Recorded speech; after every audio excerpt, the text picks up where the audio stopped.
RRB NTPC 7 अगस्त third shift 2025 के प्रश्नों को देखेंगे। इस सभी प्रश्न आपके 100% रियल ऑथेंटिक क्वेश्चंस हैं। ये सभी प्रश्न बच्चों के द्वारा भेजे गए क्वेश्चंस हैं।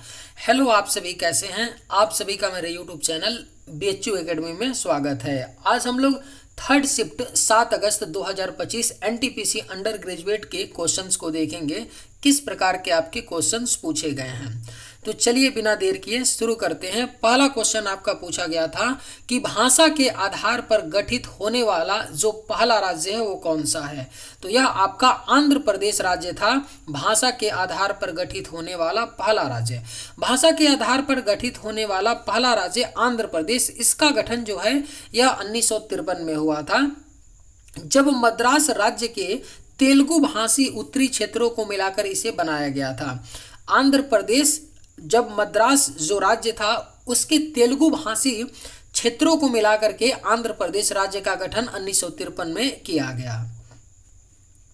नेक्स्ट क्वेश्चन आपका है कि सूचना का अधिकार अधिनियम कब पारित हुआ था। तो यह आपका सन 2005 में पारित हुआ था। सूचना का अधिकार अधिनियम, जिसको आरटीआई बोलते हैं, राइट टू इंफॉर्मेशन, सूचना का अधिकार अधिनियम 2005 भारत में नागरिकों को सरकारी जानकारी तक पहुंचने का अधिकार देता है। यह अधिनियम नागरिकों को सशक्त बनाने, सरकार में पारदर्शिता और जवाबदेही बढ़ाने और भ्रष्टाचार को कम करने का एक महत्वपूर्ण साधन है। जैसे राइट टू इंफॉर्मेशन आरटीआई का प्रयोग करके आप जान सकते हैं कि एनटीपीसी का जो आपका एग्जाम चल रहा है, इसमें कुल कितने बच्चों ने फॉर्म अप्लाई किया था। अगर आप आरटीआई डालते हैं तो 30 दिनों के अंदर आपको जवाब मिल जाएगा कि अंडर ग्रेजुएट लेवल वाले एनटीपीसी एग्जाम में कितने बच्चों ने फॉर्म अप्लाई किया था। तो आरटीआई एक ऐसा टूल है कि आप किसी भी सरकारी विभाग में किसी भी चीज़ के बारे में अगर जानना चाहते हैं तो आप आरटीआई दाखिल करेंगे और आपको 30 दिनों के भीतर जानकारी मिल जाती है। नेक्स्ट क्वेश्चन पूछा था कि प्रधानमंत्री सड़क योजना कब प्रारंभ हुई। तो प्रधानमंत्री सड़क योजना जो है यह 25 दिसंबर सन 2000 को शुरू की गई थी। प्रधानमंत्री ग्राम सड़क योजना जो 25 दिसंबर 2000 को शुरू की गई थी, इसका उद्देश्य था ग्रामीण क्षेत्रों में सभी पात्र बस्तियों को 12मासी सड़कों से जोड़ा जाए। अगला आपका प्रश्न पूछा गया था कि 13 से 15 मार्च 2025 था। 13 से 15 मार्च 2025 को कौन सा त्यौहार मनाया गया। तो यह आपका होली का त्यौहार मनाया गया था। 13 से 15 मार्च के बीच होली का त्यौहार मनाया गया। 13 मार्च को होलिका दहन और 14 या 15 मार्च को आपका मुख्य होली मनाई गई थी। तो आपका करंट का क्वेश्चन पूछ लिया है, 3-4 महीने पहले का ही क्वेश्चन पूछ लिया आपसे उठा करके। अगला क्वेश्चन आपका है कि 2023-24 में पूर्ण साक्षर राज्य कौन सा बना है। करंट का टॉपिक है, बेहद ही ट्रेंडिंग क्वेश्चन था, आप सबको पता होना चाहिए था और जो जो एग्जाम दे करके आए हैं उन सबका सही भी होना चाहिए, क्योंकि बहुत ही सॉलिड क्वेश्चन था कि 2023-24 में पूर्ण साक्षर राज्य कौन सा बना। मिजोरम बना था 98.2% साक्षरता दर के साथ हासिल करने वाला जो भारत का पहला पूर्ण साक्षर राज्य बन गया है आपका मिजोरम। तो करंट से 3 से 4 क्वेश्चंस पूछे ही जा रहे हैं आपके। करंट आप लोग रिवाइज करके जरूर जाइएगा। नेक्स्ट क्वेश्चन क्या पूछा था कि 2024 के क्रिकेटर ऑफ द ईयर किसे मिला। तो यह किसे दिया गया था, क्रिकेटर ऑफ द ईयर 2024 मिला था, यह जसप्रीत बुमराह को मिला था। 2024 के क्रिकेट ऑफ द ईयर का पुरस्कार जो है जसप्रीत बुमराह को मिला। आप लोग इसे भी ध्यान में रखिएगा कि ICC men's cricketer of the year किसे चुना गया था, जसप्रीत बुमराह को, और अर्शदीप सिंह को ICC men's T20 cricketer of the year का पुरस्कार मिला। आने वाले शिफ्ट में पूछा जा सकता है, ध्यान दीजिएगा कि अर्शदीप सिंह को ICC men's T20 cricketer of the year का पुरस्कार मिला। इसके अतिरिक्त स्मृति मंधाना को महिला one day cricketer of the year का पुरस्कार मिला। इसे भी ध्यान रखिएगा, स्मृति मंधाना को क्या मिला, महिला one day cricketer of the year का पुरस्कार।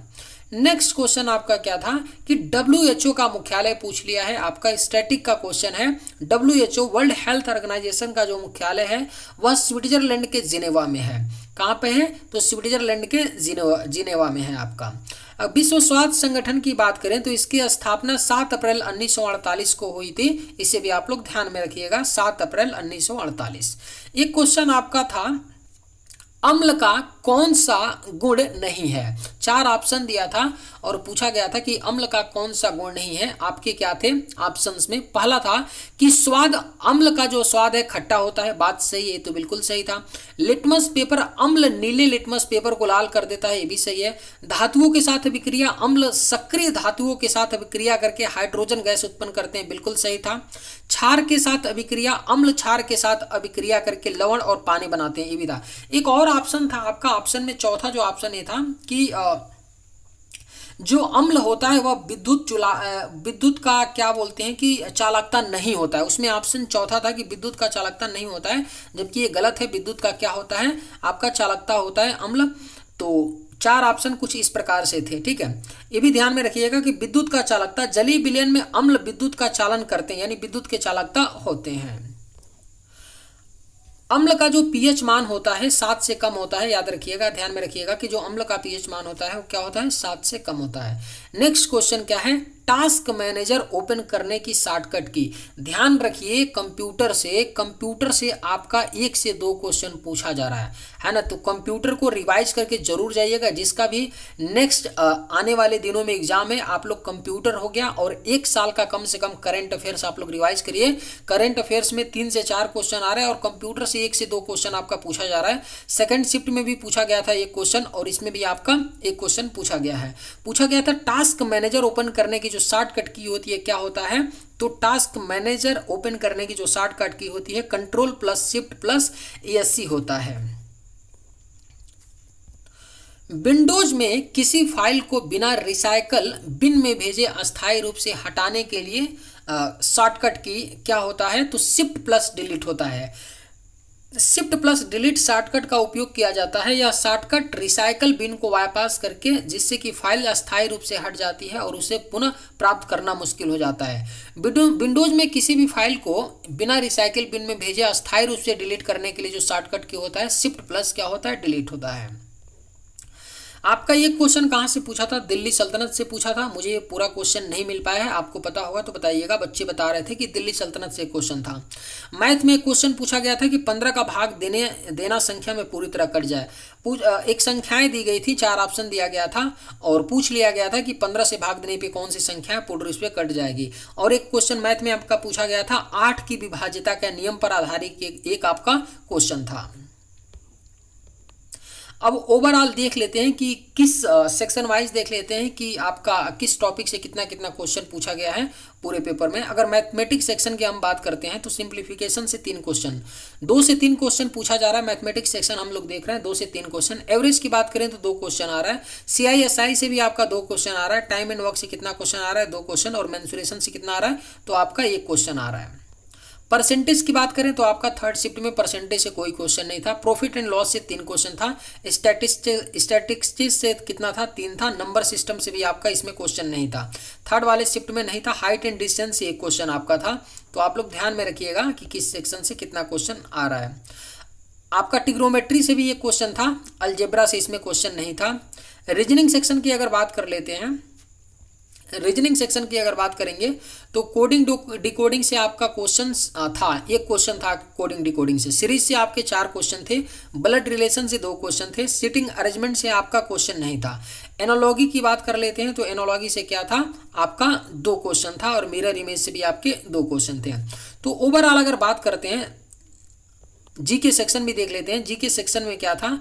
करंट अफेयर्स जुलाई 2024 फोकस कीजिएगा। देखिए जीके सेक्शन में भी मैं बोला आपसे कि करंट अफेयर्स का 4 से 5 क्वेश्चन पूछ रहा है और एटलीस्ट मैं कहूंगा कि आप लोग जुलाई 2024 से लेकर के आपका जुलाई 2025 तक का करंट अफेयर्स आप लोग एक रिवाइज कर लीजिएगा, क्योंकि 4 से 5 करंट अफेयर्स का क्वेश्चन पूछा जा रहा है आपका। और पूछ रहा है स्पोर्ट्स एंड इम्पोर्टेंट से पूछ रहा है, 8 से 9 क्वेश्चन आ जा रहा है। ठीक है, जो इंपॉर्टेंट होता है स्पोर्ट्स एंड इंपॉर्टेंट से आपका कितना पूछ रहा है? 8 से 9 क्वेश्चन पूछ रहा है।